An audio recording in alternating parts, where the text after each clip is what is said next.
Then you should know बच्चे about what type of bonding exists in these particular oxides or the chlorides and in which state they are, because one or two questions are there in the exercise from this topic itself.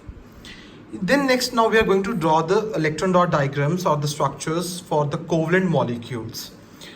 There are so many बच्चे. Firstly you should know the names of each and every this compound, because sometimes they ask you, बच्चे आपको name given होता है and they ask you which type of bonding exists in it. तो आपको पता होना चाहिए कि कोवलेंट बॉन्डिंग किस में है, आयनिक बॉन्डिंग किस में है, और जो कोऑर्डिनेट या डेटिव बॉन्डिंग हम लोग करेंगे वो किस किस में एग्जिस्ट करती है. ठीक है, लेट स्टडी फॉर बच्चे नाइट्रोजन के लिए करते हैं हम लोग. आपको पता है बच्चे नाइट्रोजन का एटॉमिक नंबर होता है बच्चे 7.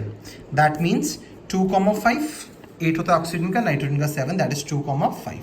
तो बच्चे अब आपने क्या करना है नाइट्रोजन के लिए, रिमेंबर अब आपको पता है ये नाइट्रोजन है, तो 1 2 इसके 3 बॉन्ड्स में पार्टिसिपेट करेंगे तो उसमें 3 रखेंगे इधर, प्लस एक और नाइट्रोजन से तो 3 इधर रखेंगे, और 2 आप चाहे यहाँ रख दो, जहाँ मर्जी रख लो, मान लो 2 हमने यहाँ पर रख दी. अब ये था आपका बिफोर कॉम्बिनेशन. जब ये दोनों कंबाइन कर जाएंगे, अब ये नाइट्रोजन है 1 2 3 इस तरफ वाले, ये भी 1 2 3 इस तरफ वाले नाइट्रोजन, और इधर आपके 2 आगे, इधर आपके 2 आगे.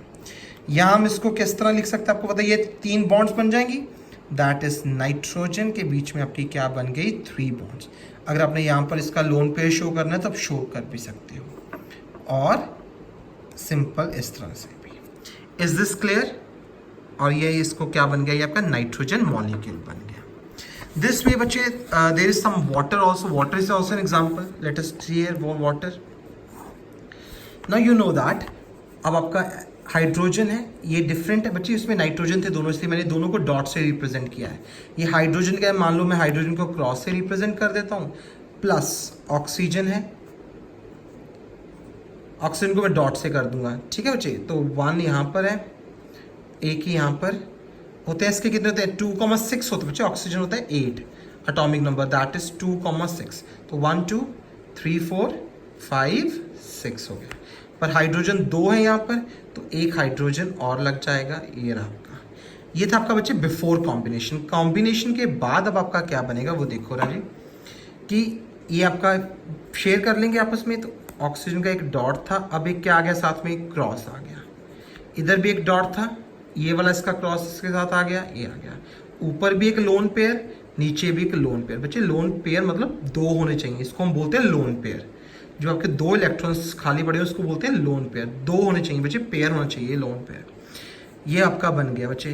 तो ये भी एक बॉन्ड बन जाएगा, ये भी एक बॉन्ड बन जाएगा. तो आप इसको किस तरह शो कर सकते हो बच्चे, HOH. अगर आपने O के ये लोन पेयर शो करने हैं तो कर भी सकते हो, there is no harm in this. Is this clear to everyone बच्चे? आपका क्या बन गया, वाटर मॉलिक्यूल बन गया. नेक्स्ट बच्चे, इसमें एक आपका अमोनिया भी आता है. अमोनिया क्या होता है, NH3.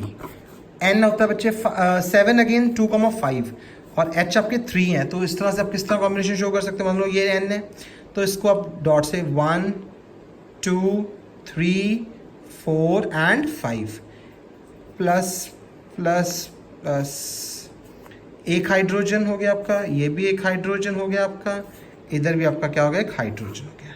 ये थी बिफोर कॉम्बिनेशन. कॉम्बिनेशन के बाद क्या बन जाएगा बच्चे, यहाँ पर भी डॉट क्रॉस, यहाँ पर भी डॉट क्रॉस, यहाँ पर भी डॉट क्रॉस, यहाँ पर H, और ये आपका क्या बन गया, लोन पेयर का लोन पेयर रह गया. अब इसको बॉन्ड्स में शो कर सकते हो आप, और यहाँ पर आप, ये आपका बन गया अमोनिया मॉलिक्यूल का. Is this clear to everyone? You can take one more example if you want. Let us take for, it can be CCl4 का ले लो, चाहे आप CH4 का ले लो, ठीक है, मिथेन वाला ले लो, ठीक है, which you want. Let us take for CCl4 का ले लेते हैं. This is known as carbon tetrachloride. Tetra means 4. So we know that carbon, ठीक है, एक मान लो आप उसको क्रॉस से शो कर देते हैं. अब क्लोरीन भी तो 4 लगेंगे, तो प्लस क्लोरीन. अब क्लोरीन के बच्चे 4 होता है 17, दैट इज 287. तो 7 शो करने हैं, तो हम कैसे शो कर सकते हैं बच्चे इसको, एक डॉट यहाँ पर हो गया, 1 2 3 4 5 6 7. इसी तरह से एक क्लोरीन आपका इधर आ जाएगा, 1 2 3 4 5 6 7.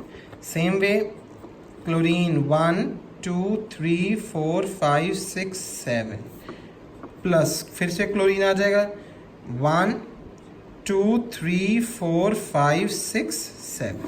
ये आपके 4 स्ट्रक्चर्स बन गए बच्चे। तो अब ये कंबाइन हो जाएंगे सारे।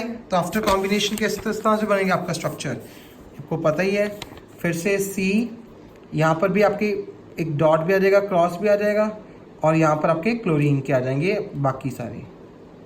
सिमिलरली यहाँ पर भी एक डॉट और क्रॉस आ जाएगा, यहाँ पर भी डॉट और क्रॉस आ जाएगा, यहाँ पर भी डॉट और क्रॉस आ जाएगा। क्लोरीन क्लोरीन क्लोरीन, ठीक है। तो बाकी आपके पूरे कर दो यहाँ पर। I guess this is very clear to everyone how to draw it. उसके बाद ये बॉन्ड्स बन जाएंगी, तो C Cl Cl Cl and Cl. This is your CCl4 structure. I guess all the structures are very clear to everyone. Next we will be studying the differences and the properties of various electrovalent and covalent compounds. Let us discuss the first property. But remember, these properties are very very important. Every year one or two questions generally come from here. So questions can come in the form of बच्चे blanks.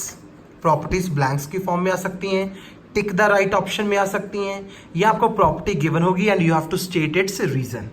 इस तरह से भी आ सकती हैं, किसी तरह से भी क्वेश्चन आपका बना सकता है। Let us discuss the first property.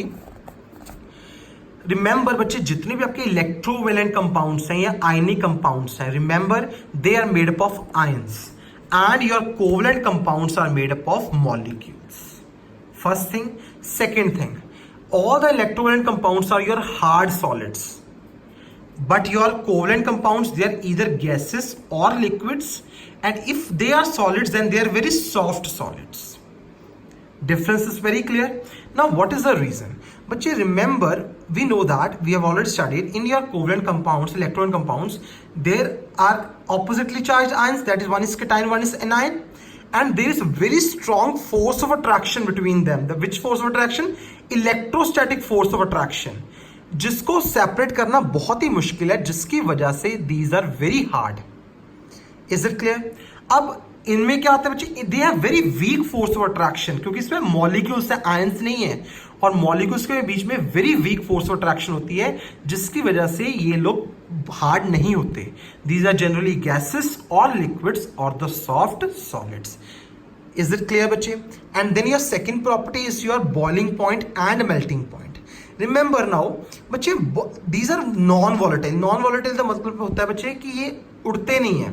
जैसे अल्कोहल है, अल्कोहल को आप हाथ में रखोगे तो वो वेपराइज कर जाएगा, उड़ जाएगा, तो उसको बोलते हैं वॉलेटाइल। तो ये नॉन वॉलेटाइल है, ये आपके वॉलेटाइल है। बच्चे इनकी जो इलेक्ट्रोलाइट होते हैं, इनके melting and boiling points high होते हैं, रिमेंबर दैट। और जो आपके कोवलेंट होते हैं, इनके बॉइलिंग एंड मेल्टिंग पॉइंट लो होते हैं। अब ये एक रीजन क्या है बच्चे, मैंने आपको अभी बताया कि इनके बीच में electrostatic force of attraction strong होती है, क्योंकि ये ऑपोजिटली चार्ज आयंस के बीच होती है। एक होता है एनायन, एक होता है कैटायन। तो अब अगर फोर्स ऑफ अट्रैक्शन स्ट्रांग है तो break that force of attraction हमें ज्यादा एनर्जी चाहिए। जब भी आपको एनर्जी ज्यादा चाहिए तो इसका मतलब उसका बॉइलिंग पॉइंट और मेल्टिंग पॉइंट भी हाई होगा। इसमें हमने फर्स्ट पॉइंट में स्टडी किया था कि इनके बीच में वीक फोर्स ऑफ अट्रैक्शन होती है मॉलिक्यूल्स के बीच में। अगर मॉलिक्यूल के बीच में वीक फोर्स ऑफ अट्रैक्शन होगी तो एनर्जी भी कम चाहिए होगी बॉन्ड ब्रेक करने के लिए। तो इसीलिए इस केस में melting and boiling points both are low. Remember that very well.